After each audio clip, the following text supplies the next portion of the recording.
हम वही कहेंगे जो हमारा दीन हमको बताता है। अमल करो तो तुम्हारा भला है, नहीं कोई अमल करे तो नुकसान हमारा नहीं है, उसी का नुकसान है।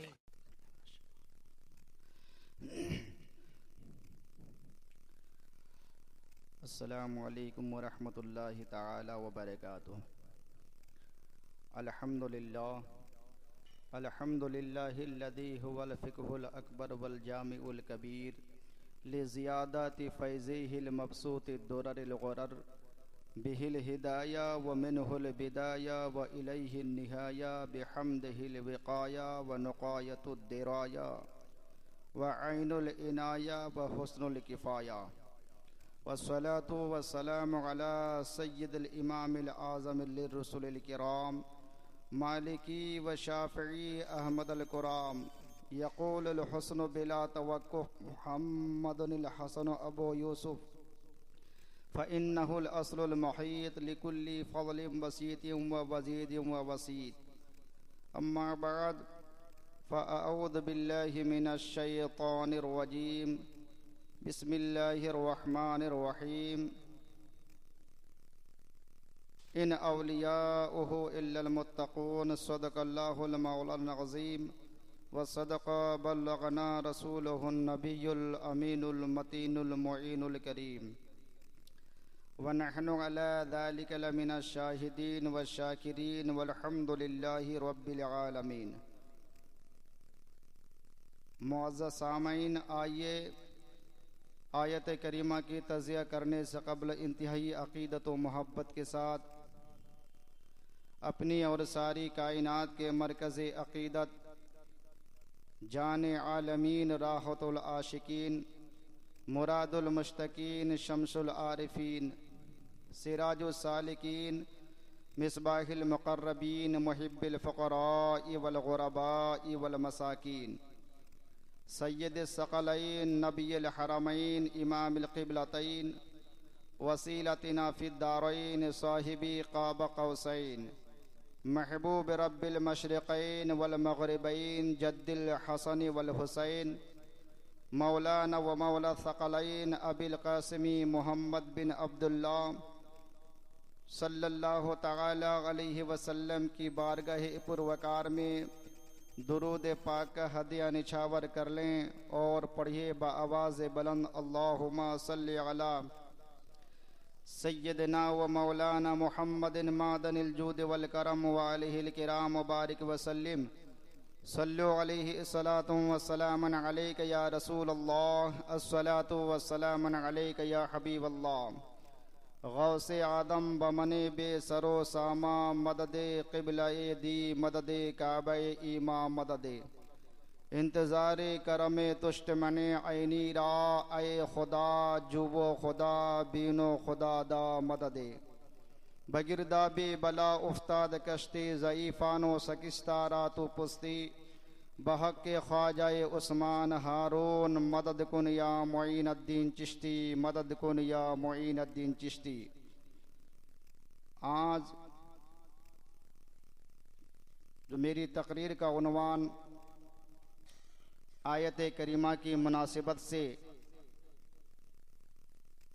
ख्वाजाए ख्वाजगा हिंदल वली ख्वाजा गरीब नवाज रदियल्लाहु तबारक व ताला अन्हों की ज़िंदगी पर मुख्तसर रोशनी डालने की कोशिश करूँगा। आप रदियल्लाहु तबारक व ताला अन्हों के सदक़े दरबार इलाही में अरीज़ा है कि सबसे पहले हमें हक़ बयान करके उस पर अमल की तौफ़ीक़ अता फ़रमाए और आप सामईन को भी उस पर अमल की तौफ़ीक़ अता फ़रमाएँ। शायर कहता है कि ये दाग कहाँ तक रंज सहे तुमसे ना कहे तो किससे कहे, कि हुज़ूर सरकार ख्वाजा गरीब नवाज रदियल्लाहु तबारक व ताला अन्हों का बहुत बड़ा एहसान हम हिंद वालों पर है कि जितने भी बयान की जाए बहुत ही कम हैं। शायर कहता है कि ये दाग कहाँ तक रंज सहे, तुमसे ना कहे तो किससे कहे। तुम आले नबी औलाद अली सुल्तानुल हिंद गरीब नवाज। तुम आले नबी औलाद अली सुल्तानुल हिंद गरीब नवाज। अजमेर चलो दरबार लगा है ख्वाजा का। अजमेर चलो दरबार लगा है ख्वाजा का। रिंदो अपने झोली भर लो, मैखाना सजा है ख्वाजा का। और हम अपना ईमान, अपना अकीदा बयान करें कि ना हो आराम जिस बीमार को सारे ज़माने से। अल्लाह ने अपने महबूब के उस लाडले की चौखट पर ऐसी शिफा रखी है कि अगर कोई परेशान हाल कहीं से उन्हें शिफा ना मिले तो गरीब नवाज की चौखट ऐसी चौखट है कि हाज़री मिलने पर इंशाअल्लाहुल अज़ीज़ दरबारे ख्वाजा गरीब नवाज से शिफा मिल ही जाएगा। को न हो आराम जिस बीमार को सारे ज़माने से, उठा ले जाए थोड़ी खाक उनके आस्ताने से। उठा ले जाए थोड़ी खाक उनके आस्ताने से। और तेरे पाए का न कोई पाया हमने ख्वाजा। तेरे पाए का न कोई हमने पाया ख्वाजा। तू ज़मीन वालों पे अल्लाह का साया ख्वाजा। तू ज़मीन वालों पे अल्लाह का साया ख्वाजा। और मकरे शैतान से तुम मुरीदों को बचा लेते हो। मकरे शैतान से तुम मुरीदों को बचा लेते हो, इसीलिए पीर तुम्हें अपना बनाया ख्वाजा। मोहब्बत से सुभान अल्लाह। मकरे शैतान से तुम मुरीदों को बचा लेते हो, इसीलिए पीर तुम्हें अपना बनाया ख्वाजा। और जोश मस्ती में बहुत आए थे ऐसे लम्हे। जोश मस्ती में बहुत आए थे ऐसे लम्हे। मैं बहक जाता पर तुमने बचाया ख्वाजा। मैं बहक जाता पर तुमने बचाया ख्वाजा। मक्ते में अर्ज गुजार होते हैं कि सैयदे खस्ता को उम्मीद हुजूरी कब थी। सैयदे खस्ता को उम्मीद हुजूरी कब थी। सदके जाऊं तेरे क्या खूब बुलाया ख्वाजा। सदके जाऊं खूब तेरे क्या खूब बुलाया ख्वाजा। अल्लाहु अकबर। हुजूर शहनशाह हिंदुस्तान हिंदल वली ख्वाजा गरीब नवाज रदी अल्लाह तबारक व ताला अन्हों की मुख्तसर ज़िंदगी पर मैं रोशनी डालूं, क्योंकि आपकी जो हयात ज़ाहिरी है वह 97 साल 97 अब मुकम्मल तरीके से बयां कर नहीं सकता।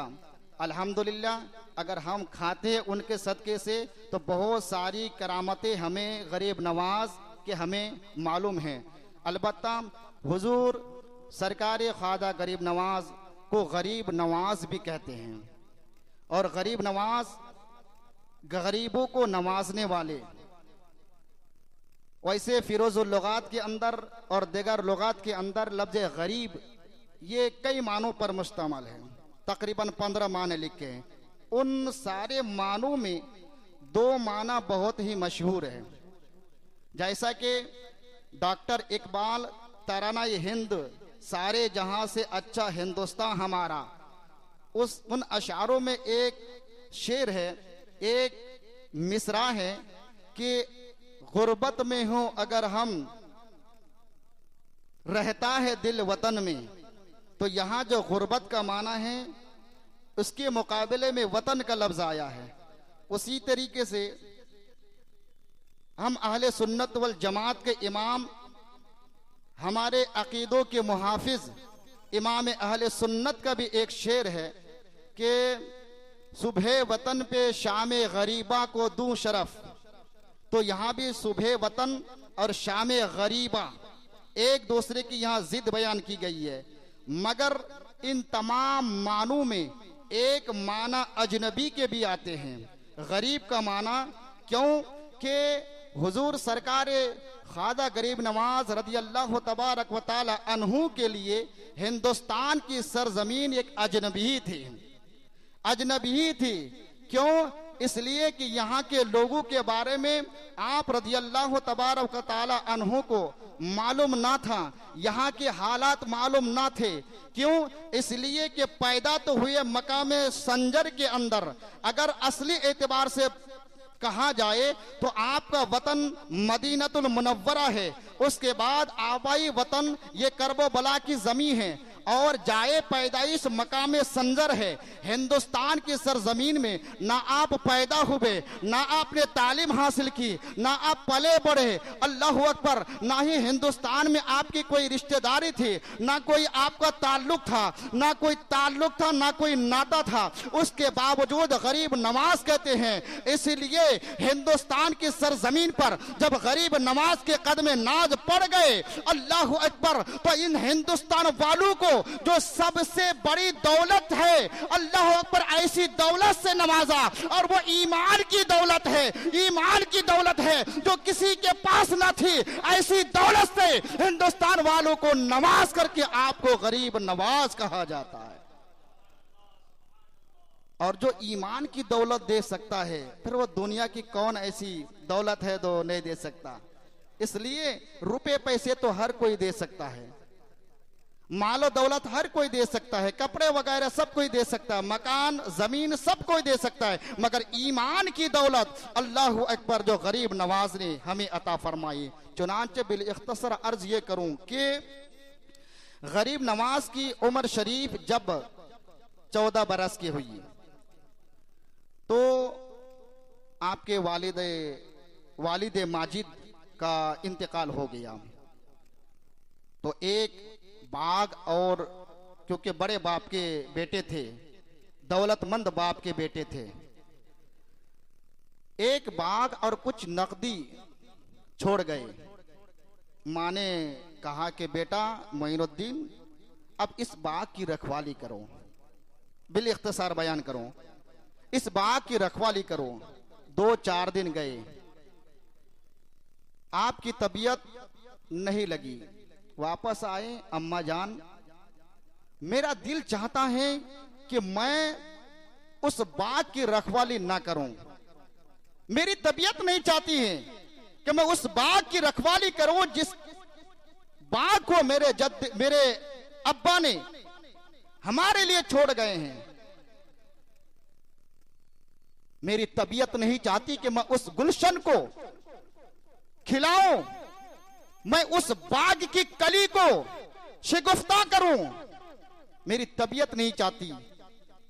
अम्मा जान, मेरा दिल चाहता है, मेरी तबीयत चाहती है कि मैं उस बाग की रखवाली करूं जिसको मेरे जद्दे अमदद जनाब मोहम्मद रसूलुल्लाह अरवाहुना फिदा सल्लल्लाहु ताला अलैहि वसल्लम ने लगाया है। अम्मी जान, मैं उस बाग की रखवाली करना चाहता हूं, मैं उस गुलशन को खिलाना चाहता हूं।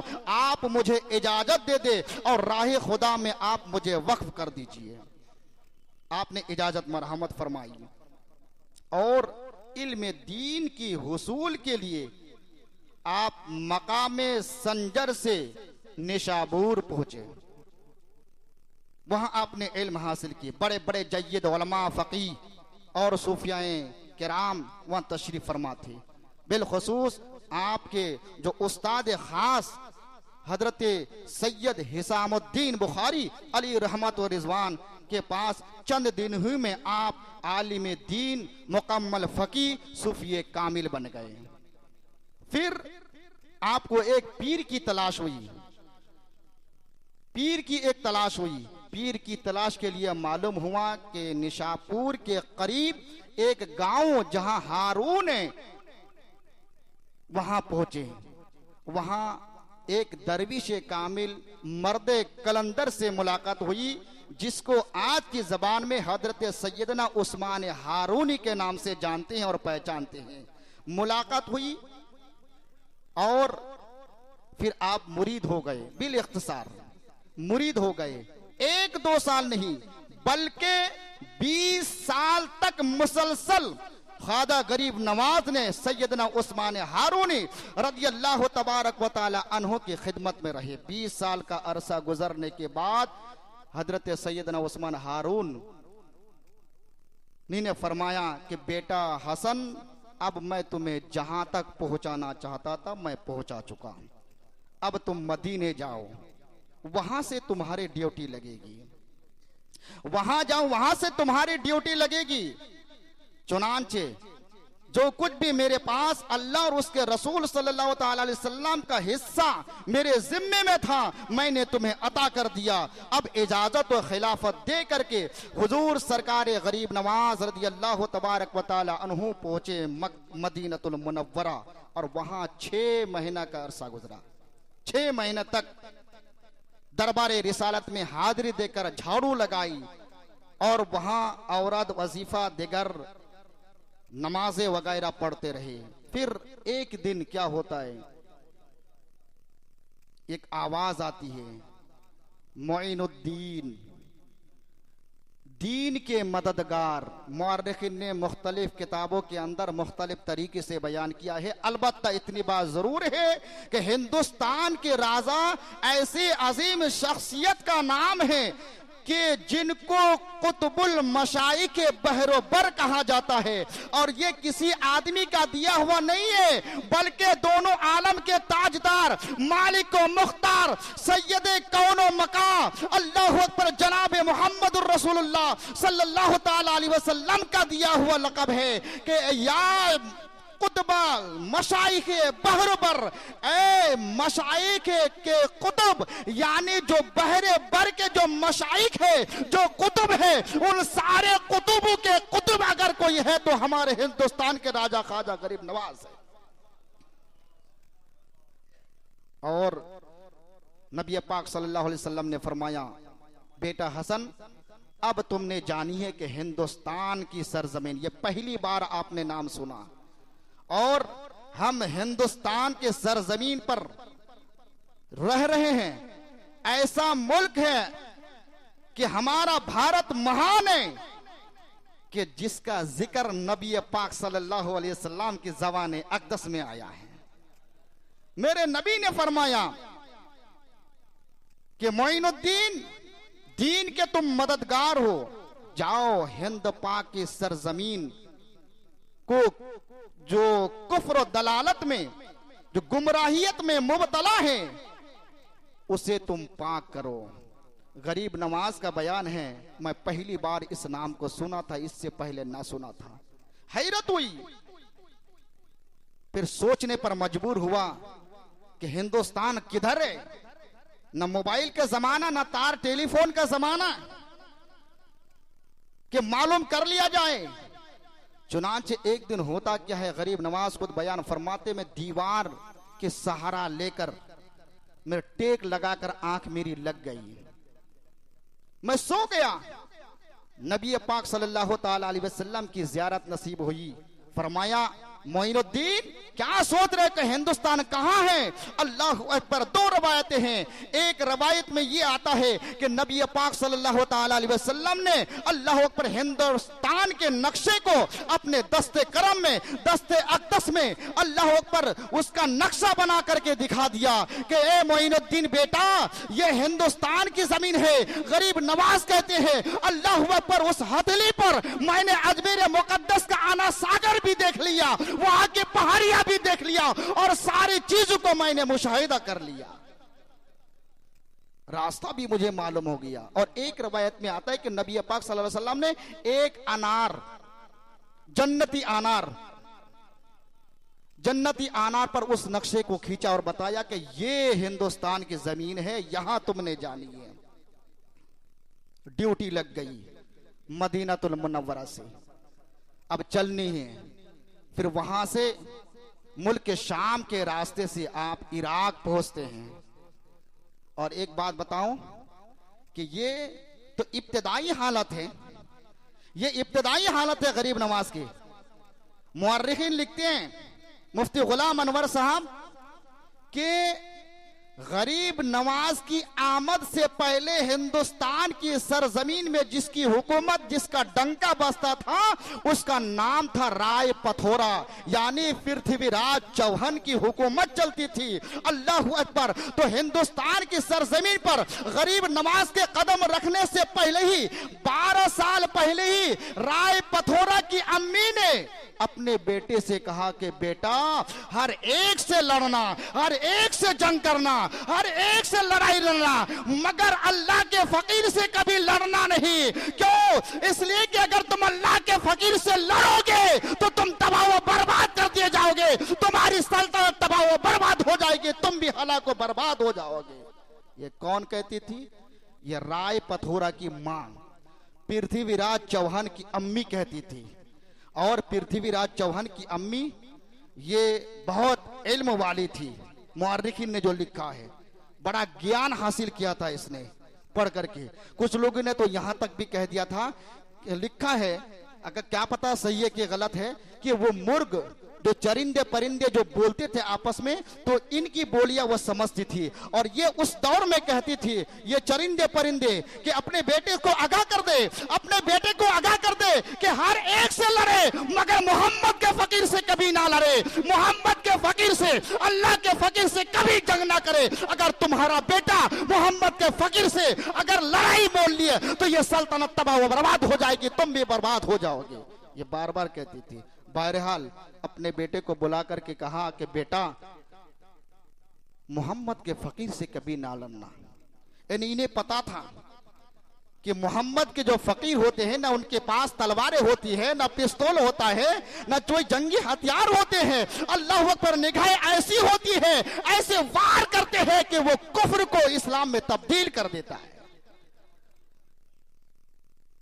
इनको भी पता था कि मोहम्मद के फकीर, ये फकीर ये जो बोलते हैं, आज हम लोग का इस्तिलाह में बोलते हैं कि फकीर कहते हैं भीख मांगने वाले को, हालांकि ये सही नहीं है, ये तो हमारी इस्तिलाह है। जो फकीर, जो हदीस पाक में आया है, जो किताबों के अंदर लफ्ज फकीर का लफ्ज आया, फकीर कहते हैं अल्लाह के फकीर, मोहम्मद सल्लल्लाहु अलैहि वसल्लम के फकीर, जो अपने आस्तीनों में यदे बैजा लेकर के बैठे रहते हैं, ये फकीर है। फकीर कहते हैं कि जिसकी तरफ अल्लाह अकबर निगाह उठा करके देख ले तो उसे कामिल वली बना दे, दिल की दुनिया बदल दे। वली फकीर कहते हैं कि अगर वो किसी बात पर कसम खा ले तो अल्लाह उसकी कसम को पूरी फरमा देता है। ये मोहम्मद की फकीर की शान है। ये हलचल से मच गई 12 साल पहले, आमदे गरीब नवाज से पहले ही बाखबर करते रहे। और उसकी मां ने तमाम जादूगरों को बुला करके उसका नक्शा भी खींचा। ये टोली के साथ आएंगे, इनकी ये टोली होगी, उसकी तस्वीर बनाई।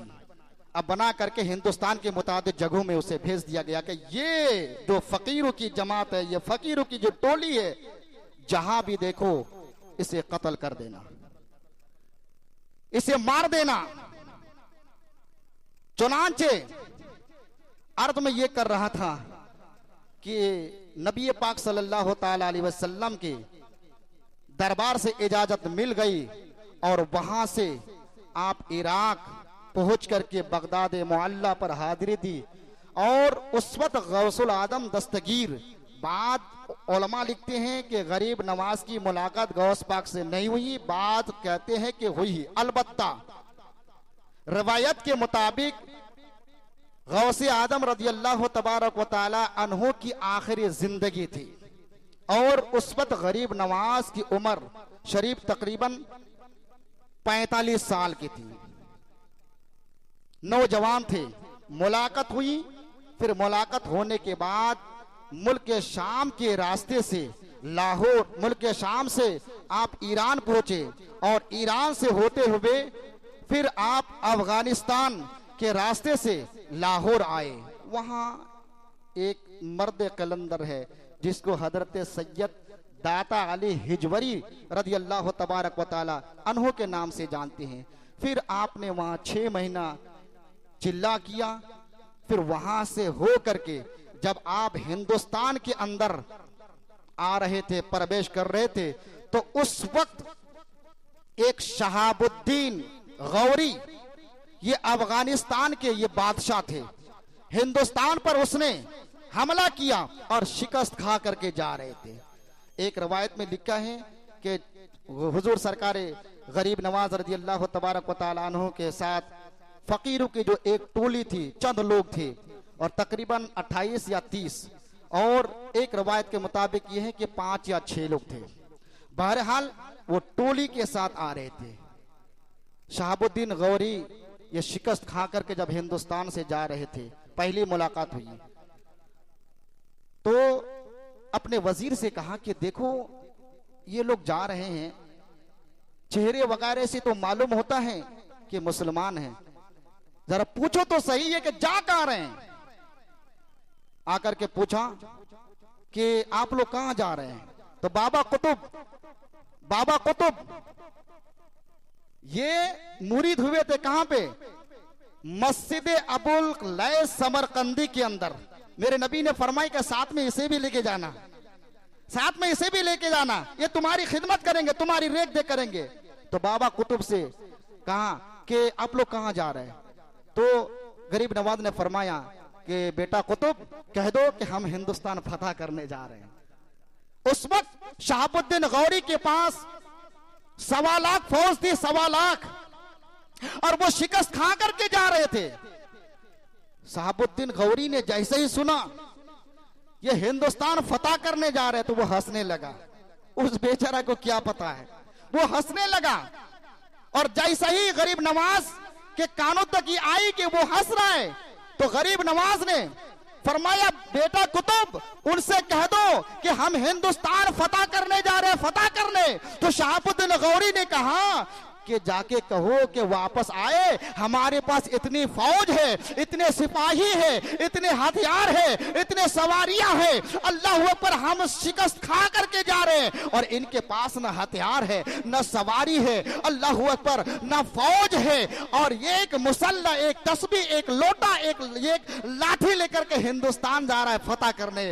वो हंसने लगा, मजाक उड़ाने लगा। तो गरीब नवाज ने फरमाया बेटा कुतुब उनसे कह दो कि यही तो उनमें और मुझ में फर्क है, कि फर्क तो ये है कि वो शहाबुद्दीन है, शहाबुद्दीन, ये मोइनुद्दीन है, मोइनुद्दीन। वो शहाबुद्दीन जो अपने फौज पर भरोसा करता है, अपने साजो सामान पर भरोसा करता है, अपने हथियारों पर भरोसा करके वह हिंदुस्तान पर फतह करने की गर्ज से आया है। लेकिन ये मोइनुद्दीन है तो हथियारों पर भरोसा नहीं करता, ये तलवारों पर भरोसा नहीं करता, ये फौज पर, ये सिपाही पर भरोसा नहीं करता। ये मोइनुद्दीन हिंदुस्तान की सरजमीन पर कदम रखा है, अल्लाह उसके रसूल के भरोसे पर, और जमाना ने देखा अल्लाह अकबर कि गरीब नवाज जब वहां से यहां, ये तो 7 महीने का अरसा लगा, यानी लाहौर से यहां, और आते दरमियान मुअर्रिखीन ने लिखा है कि 90 लाख को इन अरसे के अंदर, 4 साल के अंदर आपने कलिमा पढ़ा करके मुसलमान बनाया। देखा फिर नतीजा क्या सामने आया, नतीजा ये हुआ कि आप अजमेर मुक़द्दस पहुंच गए। अजमेर मुक़द्दस पहुंचने के बाद बिल इख्तिसार अर्ज करूं, अजमेर मुक़द्दस पहुंच गए। पहुंचने के बाद आहिस्ता आहिस्ता लोग इस्लाम को कबूल करने लगे, दाखिल होने लगे। राय पथोरा की हुकूमत थी, उसकी फौज का एक आदमी कलिमा पढ़ करके मुसलमान हो गया था, कलिमा पढ़ करके मुसलमान हो गया था। तो एक दिन जब पता चला बादशाह को, राय पथोरा को, कि ये कलिमा पढ़ करके मुसलमान हो चुका है, तो उस पर जुल्म ढाया, बहुत जुल्म ढाया, मारा पीटा, और कहा कि छोड़ दो, उस मजहब को छोड़ दो। लेकिन ये छोड़ने का नाम है, ये ईमान की ये पहली सिफत है। मुसलमान की एक पहचान, ये एक सिफत ये है जिसको सैयद अब्दुल रज़्ज़ाक के शागिर्द इमाम बुखारी ने पहली हदीस, जो हदीस जिब्रील कहते हैं, किताबुल वही के अंदर बयान फरमाए कि मुसलमानों की एक सिफत यह भी है कि जो भी कलेमा पढ़ने से पहले वो कुछ भी कर ले, लेकिन चाहे गरीब हो, चाहे अमीर हो, चाहे कोई भी हो, एक मर्तबा अगर वो कलेमा पढ़ ले तो अपनी जान देने को तैयार है, मगर कलेमा छोड़ने का नाम नहीं लेगा। ये उसकी सिफत है। चुनांचे गरीब नवाज की दरबार में हाजिरी थी कि हुजूर बादशाह ने बहुत मारा पीटा, हालत ऐसी कर दी है, अब क्या करें। गरीब नवाज ने फरमाया कि जाओ, एक लेटर फिर लिख दिया कि मेरी मुरीदीन पर जुल्म ना करें वरना अच्छा नहीं होगा। बादशाह तक जब ये बात पहुंची तो बादशाह को नागवार गुजरा कि मैं हिंदुस्तान का बादशाह हूं और ये राय फतवा ये छोटा मोटा नहीं था, बल्कि अखंड भारत का ये सम्राट था। सम्राट, बड़े बड़े राजा महाराजा इनके पास जाते थे, जी हुजूरी करते थे, खिराज पेश किया करते थे। नागवार गुजरा, उसने कहा ऐसा करो, अपने सिपाहियों से कहा कि इन फकीरों को भगाया जाए यहां से, और ये धमकी दो अगर ना भागे तो इनके लिए अच्छा नहीं होगा, इनके लिए अच्छा नहीं होगा। ये बात जब गरीब नवाज तक पहुंची तो गरीब नवाज भी अपने जलाल में आए, अपने जलाल में आए और अपने मुरीदीन को तसल्ली दी, अल्लाह हमारे साथ है, अल्लाह हमारे साथ है। यानी गरीब नवाज की बेअदबी की, गुस्ताखाना जुमले इस्तेमाल किए, गरीब नवाज को तकलीफ हुई। फिर होता क्या है कि इसकी सल्तनत ही को उखाड़ करके फेंक दिया जाए। फिर चलिए ऊपर, शहाबुद्दीन गौरी एक दिन ख्वाब में देखता है, ख्वाब देखता है। पहली मुलाकात तो आते वक्त थी, उसके बाद दोबारा मुलाकात नहीं हुई। ना ही शहाबुद्दीन गौरी ने गरीब नवाज के बारे में कभी सुना था, ना ही पढ़ा था, ना ही देखा था। पहली मुलाकात थी जो बहस हो चुकी है। अलबत्ता वो ख्वाब देखता है कि कोई अल्लाह वाला आकर के कहता है, शहाबुद्दीन क्या कर रहे हो, चल उठ करके बैठ जा, और मैं तुम्हें ये बशारत देता हूँ, खुशखबरी देता हूँ, जाओ हिंदुस्तान और जाकर के वहां जंग करो, हिंदुस्तान पर हमला करो, अल्लाह तुम्हारे साथ है, रसूल कायनात तुम्हारे साथ है। आंखें खुली, बेदार हो गए।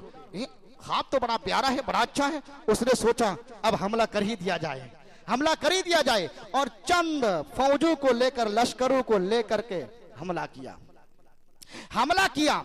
और हमला जब किया तो फतह मिल गई। जब फतह मिल गई तो फिर वहां से दिल्ली आए, दिल्ली पर हमला किया, वहां भी फतह मिल गई। हिंदुस्तान के अक्सर जगहों में उसने हमला किया और फतह मिली। अल्लाह पर फौजों की तादाद इतनी ज्यादा हो गई, इतनी ज्यादा हो गई कि जिसको बयां करना अल्लाह पर समझ से बाहर है। कसीर तादाद में उनके सिपाही हो गए। अब जब पलट करके जा रहे थे तो देखा कि अनासागजा अजमेर मुकद्दस के करीब जो एक पहाड़ है, वहां चंद लोग बैठे हुए हैं, चंद लोग बैठे हुए। तो सोचा कि ये कौन लोग हैं जो किसी की तरफ तवज्जो नहीं देते, ये बैठ करके जो अल्लाह अल्लाह कर रहे हैं। करीब पहुंचे, अल्लाह पर तो शहाबुद्दीन गौरी खुद उतरे, और उतरने के बाद जब करीब पहुंचे तो देखा, किसको देखा, अल्लाह पर उसी शख्स को देखा जिसको उसने ख्वाब में देखा था, उसने ख्वाब में देखा था। और देखते ही पहचान गया, अरे ये तो वही है जो ख्वाब में आकर के बशारत दी। अल्लाह पर ये मोइनुद्दीन है, ये दीन के मददगार है। अल्लाह पर दौड़ते हुए कदमों में गिर जाते हैं और कहते कि हुजूर, इससे पहले जो मेरी मुलाकात हुई थी और आपको देख करके, आपके जुमले को सुन करके मैंने हंसा था, मैं माफी चाहता हूं। और माफी के तलबगार ये हुए कि हुजूर आप मुझे उस नबी का कलमा पढ़ा करके अपने मुरीदीन में शामिल कर लीजिए। मुरीद भी हुए और खलीफा भी बने गरीब नवाज के। ये शहाबुद्दीन गौरी खलीफा भी बने। अल्लाह अकबर। तो इस तरीके से हुजूर ख्वाजा गरीब नवाज रज़ी अल्लाह तबारक व तआला अन्हु ने खिदमत को अंजाम दिया, दीन के परचम को बुलंद किया है। इंशाअल्लाह फिर मैं आगे बयान करूंगा, टाइम चूंकि हो चुका है, इसलिए आप हजरात खड़े हो जाओ। और आखिरी एक बात सुन लें कि ये मोइनुद्दीन दीन के मददगार है, दीन के मददगार। हमें अफसोस नहीं लगता कि ये अल्लाह वाले किस तरीके से उस कलीमे को मदीनतुल मुनव्वरा से लेकर के हिंदुस्तान के सरजमीन में ला करके हम तक पहुंचाया। अल्लाह की शनाख्त कराई, रसूल कायनात सल्लल्लाहु अलैहि वसल्लम की शनाख्त कराई, बताया हमें कि ये गलत है, ये सही है। लेकिन उसके बावजूद हम एहसान फरामोश हैं। उस नबी का कलमा पढ़ते हुए भी ये उम्मत मुस्लिमा जानबूझ करके गलत काम करते हैं। कि गरीब नवाज की इंशाल्लाह मैं अगले तकरीर में बताऊंगा कि गरीब नवाज कुछ भी पढ़ते थे। ताज्जुब तो मुझे इस बात पर हुआ कि जितने भी जादूगर, सारे जादूगरों से मुकाबला किया और आपका वजीफा यही था कि ला इलाहा इल्लल्लाह, ला इलाहा इल्लल्लाह। यानी इस जुमले का उन्होंने कितना एहतराम किया कि जब भी जबान अक़दस से निकलते वो फौरन उसका नतीजा सामने आ जाता। आज हमारा हाल क्या है? उससे भी बड़ा से बड़ा हम वजीफा तलाश करते हैं कि ऐसा वजीफा हो को उसको पढ़ते ही जो मेरा मकसद है वो मुझे हासिल हो जाए। पहले अपनी जबान को कंट्रोल करना होगा, उस पर एतमाद करना होगा, भरोसा करना होगा कि ये अल्लाह का कलाम है, रसूल कायनात का कलाम है कौले मोहम्मद, कौले खुदा। कभी भी फरमान ना बदला जाएगा, जमाना तो लाख बदलेगा, मगर कौले रसूल और कौलुल्लाह बदला ना जाएगा। हमें उनके फरामीन पर अमल की तौफीक अता फरमाए। आजकल हमारे बच्चे देख रहे हैं कि पतंग उड़ाना कितना बुरा काम है, और हमारे माँ बाप हमें हुक्म भी देते हैं, लो बेटा पैसा लेकर के पतंग उड़ाओ। ये खेल, बहुत सारे लोगों की जान भी जा चुकी है। लेकिन अफसोस की बात यह है कि जिस जबान से हम गरीब नवाज का नारा लगाते हैं, जिस जबान से हम गरीब नवाज की तस्दीक करते हैं कि अल्लाह के वली है, आज कहां है उनका एहसान हम पर? हमारे बच्चे गलियों में दौड़ते हैं, छोटे छोटे बच्चे गाने गाते हैं, माँ बाप खुश होते हैं। कभी हमें टोकने की भी तौफीक नहीं होती कि बेटा यह गलत है, इस पर बैंड लगाओ ना गाओ, बल्कि जबान पर नाते मुस्तफा गाया करो। ये दीन आहिस्ता आहिस्ता हमसे छोड़ते जा रहा है। जो पक्के दीनदार थे, दीन वाले थे, दीन की पहचान ये कि आहिस्ता आहिस्ता वो फलेगा, बढ़ेगा। आज हम कहां जा रहे हैं? उस नबी का कलिमा पढ़ने के बाद भी हम दूसरे धर्मों के जो रसूमात है उन्हें हम इख्तियार कर रहे हैं, उन्हें हम इख्तियार कर रहे हैं, पसंद कर रहे हैं। आया पटाखे फुटाने की बात, लोग हजारों के तादाद में पैसे खर्च करके पटाखे फुटाते हैं, खुश होते हैं सब लोग। ये जरूरी है कि आप अपने बच्चों को बाखबर करें, जो दूसरे धर्मों के जो रसूमात है उससे आप अपने बच्चों को आगाह करें, बाखबर करें कि ये जायज नहीं है।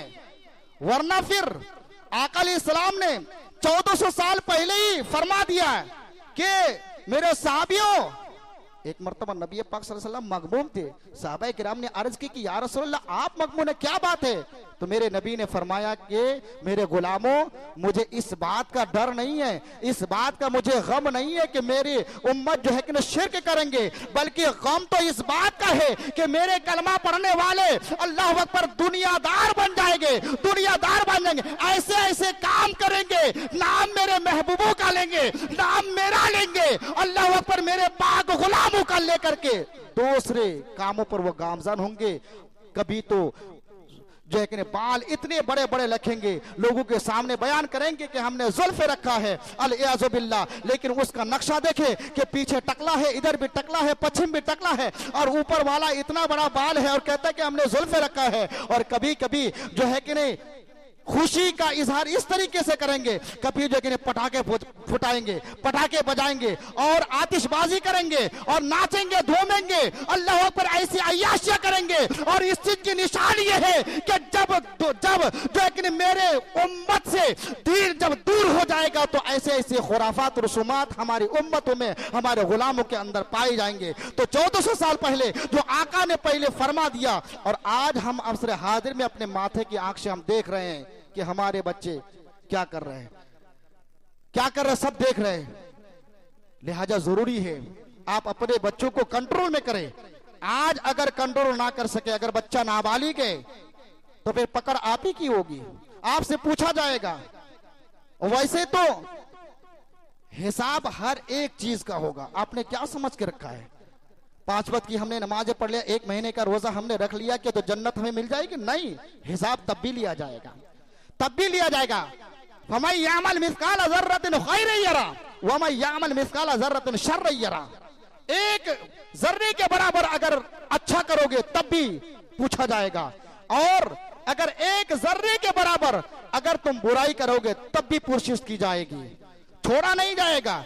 चुनांचे अंबिया किराम को भी हिसाब लिया जाएगा। पता है, अंबिया किराम से यहां तक कि तमाम नबियों के जो सरदार है आमिना के लाल, उनसे भी पूछा जाएगा। और उनसे क्या पूछा जाएगा? उनसे यही पूछा जाएगा, ए मेरे महबूब, आप दुनिया में गए तो आपने क्या किया?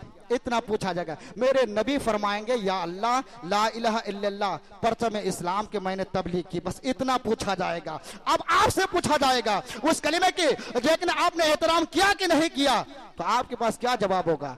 क्या ये जवाब हमारा होगा कि हमने कलिमा भी पढ़ा है, आतिशबाजी भी की है, हमने कलिमा भी पढ़ा है, अल्लाहु अकबर, इस जबान से, पाक जबान से हमने गाने भी गाए हैं? क्या हमारे पास ये जवाब होगा कि हमने जो है कि हिंदू के जो रसूमात है, जो उनके त्यौहारात है, उनके त्यौहारात को हमने आबाद किया है? क्या ये जवाब होगा हमारे पास कि हमने पतंग उड़ाने के मौके पर हमने पतंग भी उड़ाया है, अपने बच्चों को जो है पैसा दे करके डोरी वगैरह भी खरीद करके दिया है, ये सारे इंतजाम किए हैं? क्या ये अब हमारे पास जवाब होगा? याद रखे, ये जवाब होगा कि क्या होगा? क्या आपके पास जवाब होगा? अल्लाह, वहां तो अंबिया किराम भी अल्लाह के जात को देख करके थरथराते हुए नजर आएंगे, वरना फिर आप किस खेत की मूली है? होश में आने की जरूरत है। अगर आपने कलिमा पढ़ा है, आपने कलिमा पढ़ा है तो उस कलिमा की याद रखिए। जो रसूमात, जो खुराफात, जो रसूमात चल रहे हैं, अपने बच्चों को बाखबर करें, इससे दूर करें। अल्लाह तबारक व तआला हम सबको हिदायत अता फरमाए और हम सबको नबी पाक सल्लल्लाहु तआला अलैहि वसल्लम के सदके तौफील ख्वाजा गरीब नवाज ने हमें जिस चीज़ की तालीम दी, उन तालीमात पर अमल की हमें तौफीक अता फरमाए। टाइम हो रहा, आप हजरात खड़े होकर के अपने सबको दुरुस्त कर ले। मेरे बोलने वलने में शरीय एतबार से कोई अगर गलती हुई हो, मैं तौबा करता हूँ, अस्तगफिरुल्लाह रब्बी मिन कुल्लि ज़ंबी व अतूबु इलैह, अशहदु अल्ला इलाहा इल्लल्लाह व अशहदु अन्ना मुहम्मदन अब्दुहु व रसूलुहु।